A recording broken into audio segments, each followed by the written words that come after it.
Gênesis capítulo 25, versículo 29. 25. Abaixa um pouquinho.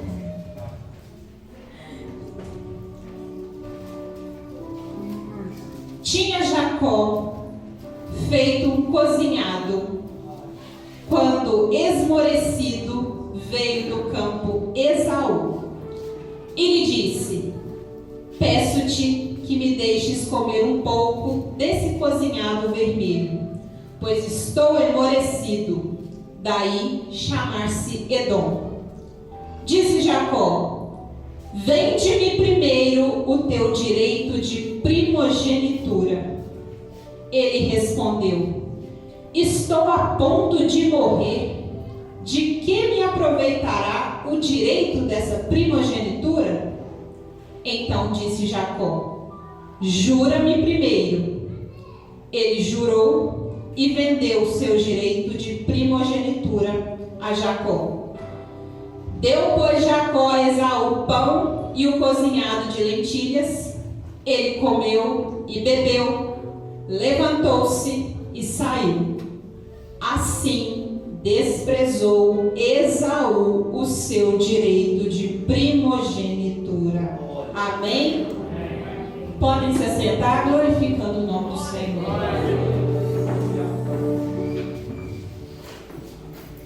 Irmãos, confesso para vocês que essa não era a palavra que eu iria trazer para a igreja hoje.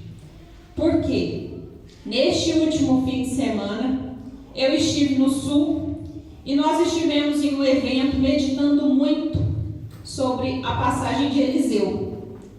E eu fiquei estudando sobre esse texto porque era a mensagem que eu queria trazer, a primeira mensagem que eu queria inclusive colocar no meu canal do YouTube, falando de Eliseu. E quando eu recebi o convite para pregar, eu falei: vai ser essa. Pouco antes de vir para cá, o Senhor tocou no meu coração e falou assim: não, hoje você vai falar de Jacó e Esaú, porque naquela igreja tem esses dois lá hoje. E eu quero saber que nesta noite você vai ter que se identificar no final dessa palavra. Com quem você tem parecido?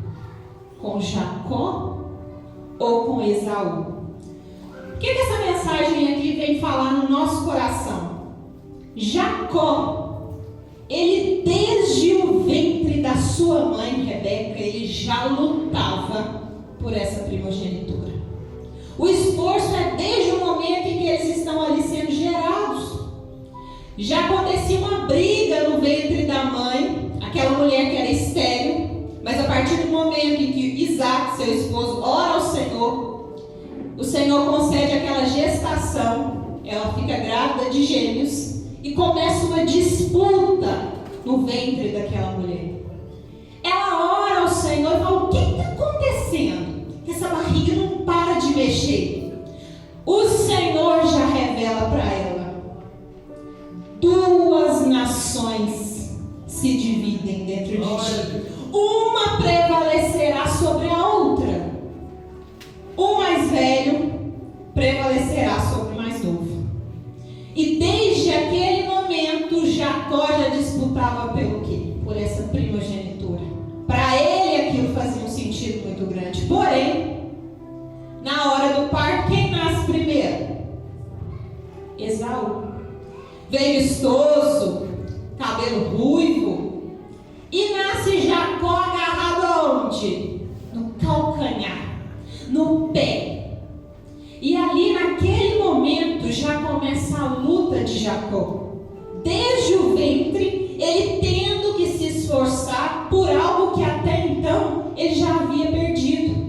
Isso não é só daquela época. Nos dias atuais também, gestações gemelares, quando nasce o primeiro é mais velho em relação ao segundo. Só que naquela época, aquele que nascia primeiro, ele tinha mais direito. Na ausência do pai, em relação à herança, às propriedades, quem é que tomava posse, quem é que tocava tudo aquilo? O primogênito. Só que Esaú, pelo simples fato de ter nascido primeiro, para ele era indiferente. Já chegou pronto. Ao passo que Jacó, a única coisa que lhe restava era o quê? Ter que correr atrás. E diz a palavra, se você continuar a leitura do texto, que Esaú não bastava ser o primogênito, ele também era o filho preferido de quem? Do pai. Porque ele era caçador. Ele trazia a caça gostosa que agradava a esse pai. Ao passo que a mãe tinha Jacó como seu preferido. Mas aí, ele sabendo cozinhar, Jacó, ele começa o quê? A arquitetar. O que eu posso fazer? Mesmo essa situação sendo desfavorável para mim, mesmo eu não sendo o filho primogênito, mesmo eu não sendo privilegiado, ainda é possível fazer alguma coisa? Foi quando ele pensou: vou fazer uma sopa de lentilhas e vou tentar negociar. Presta atenção, negociação. Durante muito tempo da minha vida, minha mãe também está aqui presente, sabe disso, nós batíamos nessa palavra porque a gente achava que Jacó não passava de um trapaceiro. Lia essa palavra e ela não descia, porque como é que pode ele fazer tamanha trapaça? Mas se você lê a palavra, meditando sobre ela, você vai ver que não tem trapaça, tem negociação. Ele não passou a perna no irmão, porque foi conversado, foi comunicado. E muitas vezes nós temos essa mania também de falar que tem pessoas aí que estão tramando, pessoas que estão passando a perna, quando na verdade foi combinado. Ele faz aquela sopa de lentilhas, o irmão chega, depois de ter trabalhado, cansado. E aí uma coisa que eu também falo para vocês: tomem cuidado com as decisões que vocês tomam diante da fome. Quando estamos com fome, o nosso emocional vai lá em cima. E aí nessa hora a gente perde a racionalidade e vira vítima. O que aconteceu com Esaú? Chegou, Jacó aproveitou dessa fragilidade dele e falou assim, ele vira e olha para aquela sopa e fala: tem nessa sopa? Ele fala: dou. Mas primeiro você vai ter que me prometer que vai vender a sua primogenitura por um prato de sopa. E aí ele fala: dê-me de comer, eu já estou morrendo de fome. Oh, gente, olha o drama. Olha o drama de uma pessoa. Quem é crente raiz aqui sabe? Vocês jejuam ou não jejuam? Quem aqui já morreu por ficar uma refeição sem comer? Aí simplesmente chega Esaú, dramático, e fala: eu já estou prestes a morrer. E você vem me falar disso? O que me vale essa primogenitura? O que a palavra está falando ali no último momento? Ele despreza aquilo que chegou para ele com facilidade. E ele fala: promete primeiro. Ele negociou, concordou. Jacó ofereceu para ele o quê? Um prato de sopa, e ali ele foi abençoado com aquela primogenitura. E uma coisa que vocês têm que ter noção também: mesmo que aquela aliança já havia feito anteriormente de quem receberia a bênção era Esaú, o Senhor, ele respeita as negociações que nós também fazemos aqui, as alianças que nós fazemos aqui. Então toma cuidado com os tipos de aliança que você tem feito, com quem você tem feito, os negócios que você tem feito, porque tudo aquilo que ligares aqui será ligado lá. E o Senhor observou esse movimento, ele observou o esforço de quem? De Jacó. Porque não era para ser ele, mas ele fez o quê? Esforçou-se desde o início. E essa mensagem, por que eu trouxe ela hoje aqui para a igreja? Porque muitos de vocês estão aqui num lugar de quê?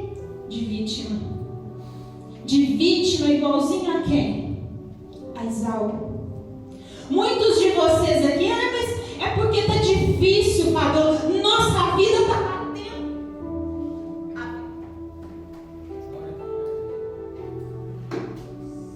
Glória a Deus. Amém? A vida está batendo pesado. Está difícil. Nossa, você não sabe o que eu tenho passado em casa. Nossa, a situação está difícil demais para mim. E aí você fica num lugar de vitimização, de reclamação. E nesse lugar de vitimização não tem mudança. Porque é nesse momento que o inimigo trabalha na sua vida. No momento que você fica ali apegado ao emocional, à sua dor. É a hora de que quem aqui está pagando o preço, assim como Jacó fez. Porque é um homem de extremo esforço na vida. Esse aqui é só o primeiro momento da vida dele. Mas se a gente for pensar na escolha da esposa, quem se lembra dessa parte da história de Jacó? No momento em que ele vê Raquel, ele trabalha quanto tempo por aquela mulher? 7 anos. E no momento em que ele trabalha 7 anos, ainda é enganado pelo sogro, trabalha mais quanto tempo? Mais 7 para poder conseguir. E aí você que tem um dia de luta, um dia que não conseguiu resolver o problema, uma semana que está na prova e fala, eu não aguento. Está pesado. Nossa, eu não sei como que eu vou passar por essa prova. Não sabe? Não sabe por quê? Porque não está disposto. Porque você olha muitas vezes é pelo processo do outro. Qual tem sido o seu esforço diante daquilo que você quer conquistar? Às vezes, olha as cadeiras que estão aqui vazias. Qual é a desculpa dessas pessoas? Tive tempo, estava cansado.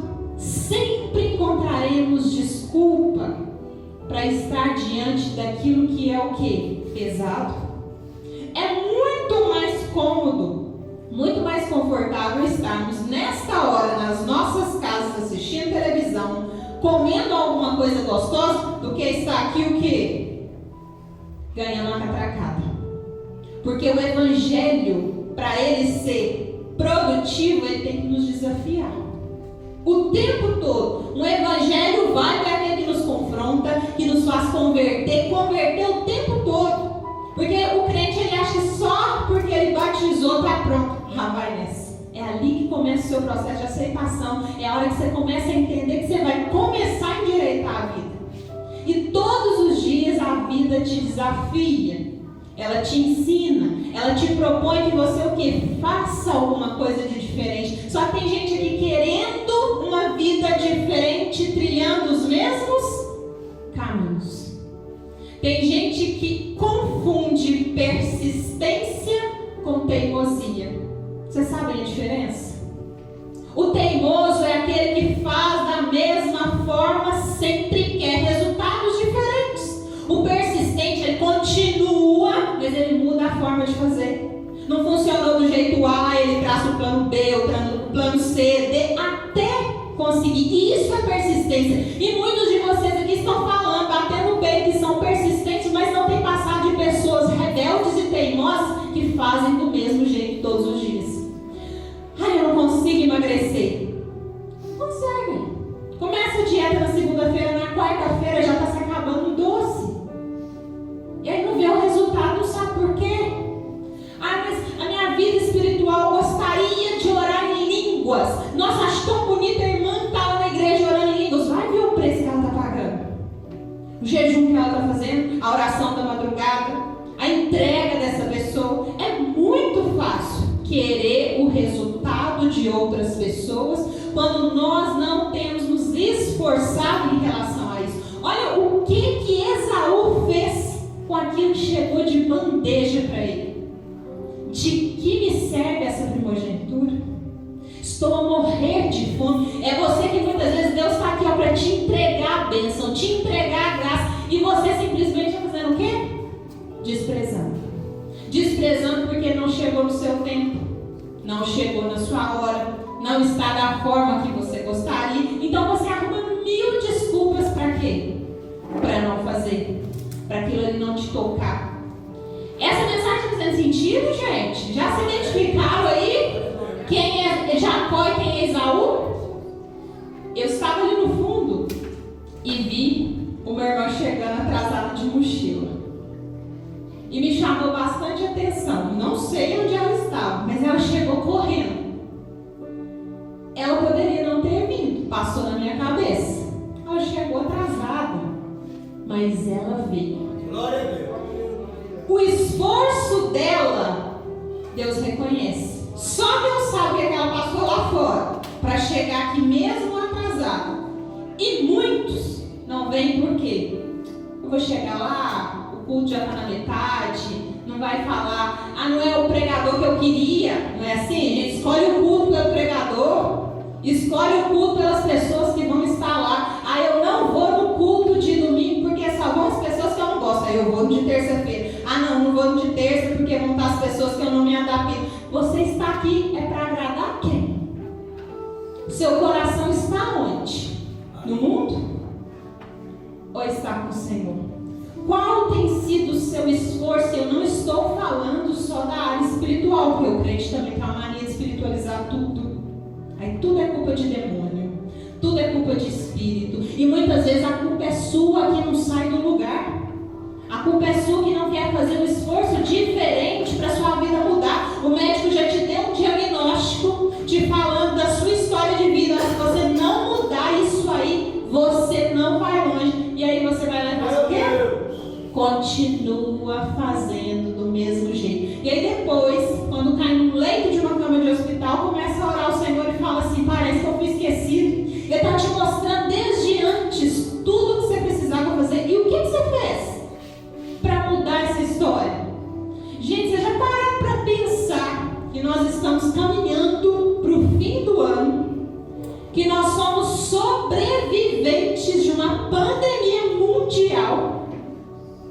Muitos de vocês no ápice da pandemia tiveram medo de perder familiares, muitos perderam. Muitos de vocês saíram para a rua e tiveram medo de não voltar com vida. Oh meu Deus, podia tantas coisas mudarem, a gente ter a oportunidade de continuar aqui para a gente fazer diferente. E agora eu te pergunto, a sua vida mudou diante da pandemia para cá? Você ligou para as pessoas que precisaria para reconciliar, pedir perdão, visitar aquelas pessoas que você não visita há muito tempo? Hoje, com essa comodidade até das redes sociais, a gente perdeu o quê? O hábito até de comunicação. Com essa questão da pandemia, as pessoas ficaram tanto no online que hoje todo mundo assiste o culto aonde? Em casa. Espera ir para o YouTube. Assiste aos programas do rádio. E acha que está fazendo o quê? Demais. Qual tem sido o seu esforço? Quer resultado diferente, mas fazendo da mesma forma? Aí depois, quando olha para o resultado de muitas pessoas, fala assim: fulano teve sorte. Quanto mais você estuda, quanto mais você dobra o joelho, quanto mais você paga o preço, mais sorte você vai ter. Isso é sorte. Vocês estão chamando de sorte aí? É o resultado de gente que trabalha duro. É o resultado de gente que está acordando de madrugada. É o resultado de pessoas que estão pagando um preço que vocês não querem. E aí depois quer falar assim: para mim tá difícil. Nossa, Fabiola, a vida está batendo tanto em mim. Muitas vezes a vida bate pesada. É Deus falando assim: eu quero ver quanto você aguenta para eu poder te entregar o que você precisa. Ele bate forte para saber o quanto você é capaz de suportar. Porque se a prova é grande, a bênção é maior. Eu creio. Só que tem gente que só quer o quê? Esperando um prato de lentilha. Faz drama. Vitimiza. E aí não sabe resolver. E depois vai falar que foi passado para trás. Como muitas vezes eu mesmo olhei para esse texto e falei assim: trapaceiro. Não houve trapaça, houve negociação. E aí fica também o questionamento para vocês: quais são as negociações que vocês têm feito na vida com as pessoas, as rodas que vocês têm frequentado, os ambientes que vocês têm pisado, aonde vocês chegam espaço para falar do Evangelho? Há espaço para falar do Senhor? Ou na roda, quando você chega, você é mais um para destilar o veneno? Na igreja é tapinha nas costas, é paz do Senhor, enquanto lá fora é o quê? O que fala mal. Se precisar de ajudar, eu não posso. Hoje eu não estou disponível. Não esquece que a vida é um ciclo instável. Ora você está cá em cima, ora você está lá embaixo. E não esqueça que muitas vezes você vai precisar de uma mão para te puxar. E não se esqueça também que o Senhor sempre, para nos abençoar, Ele vai utilizar de pessoas. O propósito dele é sempre no coletivo, nunca foi no individual. Sempre que Ele quiser entregar alguma coisa na sua vida, vai ser através de alguém. E você pode ter certeza, muitas vezes é daquela pessoa que você tinha antipatia. Aquela pessoa que você olhava com a cara virada. Porque a oportunidade que Ele te dá de reconciliação. De confiar novamente. Já pararam para pensar na palavra confiança? Confio. É um fio muito fino. Que qualquer coisinha pode romper. Mas quanto mais eu vou fortalecendo essa relação, mais esse fio vai o quê? Engrossando. Eu vou criando vínculo. E eu vou construindo confiança naqueles que estão comigo. Com essa palavra de hoje, eu espero que vocês levem essa reflexão de que lugar vocês têm ocupado no ambiente de trabalho. Será que a culpa sempre realmente é do seu colega? Ou será que o seu colega tem feito aquilo que você não é capaz de fazer e você prefere apontar o dedo para ele do que reconhecer que você precisa mudar também? Dentro da sua casa, o problema sempre é seu marido. Ele nunca te entende. Ele nunca fala a sua língua, mas você nunca sabe falar o que precisa também, né? Você quer que o outro adivinhe. Como se tivesse bola de cristal. As nossas relações, elas são pautadas em diálogo. Já tem irmã rindo ali no fundo, porque eu acho que a palavra chega e dá uma confrontada. Por quê? O diálogo é o que nos difere, gente, dos animais. Comunicação. Nós temos essa capacidade que os animais não têm e a gente não utiliza dela. Estamos cada vez deixando isso mais distante. Estamos apegados ao telefone, às redes sociais. Já repararam almoços de família hoje em dia, jantares? Você sai para comer uma pizza, está cada um com um aparelho de telefone na mão. O que era para ser um momento de reunião familiar, para as pessoas comunicarem, para as pessoas falarem. Daquele momento estão tirando foto, postando, contando para as pessoas que não estão ali e elas não vivem aquele momento presente. Quem tem sido você? Qual é o seu esforço? E na sua caminhada espiritual também, qual que é o seu esforço? É o que vem no culto uma vez na semana, está pronto, cumprir minha missão? Ou todos os dias você tem se destinado a fazer o que você precisa fazer? Orar, jejuar, estar ali confrontando com a palavra, ajudando as pessoas que estão ao seu redor. Isso é ter uma vida cristã. Nós cuidamos muito desse corpo aqui físico. É importante? Sim, é templo do Espírito Santo. O nosso corpo, se ele não tiver comida, se ele não tiver bebida, ele não se mantém de pé. Nós precisamos fazer uma nutrição diária. Do contrário, a gente passa mal, desfalece e chega até a morrer. Não é assim que funciona? Corpo físico. E o corpo espiritual? O que alimenta ele? Qual tem sido a nutrição diária do seu espírito? E aí fica aquela briga. Quem é que vence a luta entre corpo e espírito? Aquele que é melhor alimentado. E o que tem sido o seu alimento espiritual diário? Eu tenho meditado na palavra? Eu tenho orado? Tenho jejuado? Eu tenho buscado? Porque se eu não fizer isso diariamente, eu não tenho evolução espiritual.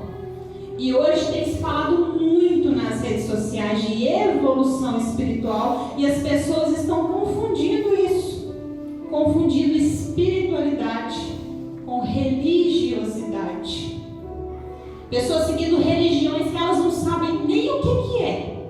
Mas porque a blogueira vai lá, ela vai também. Porque de alguma forma ela se enquadra naquilo ali. Aí eles me aceitam lá dessa forma, então é lá que eu vou. Porque eu não quero mudar nada. Eu quero continuar do jeito que eu estou. Porque se eu chegar na igreja e se a palavra me confrontar, me pedir para mudar alguma coisa, eu não volto lá nunca mais. Porque o evangelho já não pode mais confrontar ninguém. A gente quer um evangelho que massageie o nosso ego, que faça a nossa vontade. Então, se eu escuto uma palavra que destoa daquilo que eu gostaria, eu desisto. Eu não quero. Fica mais uma vez a pergunta: quem é você? Jacó ou Esaú? Falei aqui do momento dele com o irmão, falei também do momento que ele vai trabalhar pelas esposas, mas quem se lembra quando ele foi lutar? Jacó lutou com quem? Com quem? Na palavra fala, ele lutou com um homem,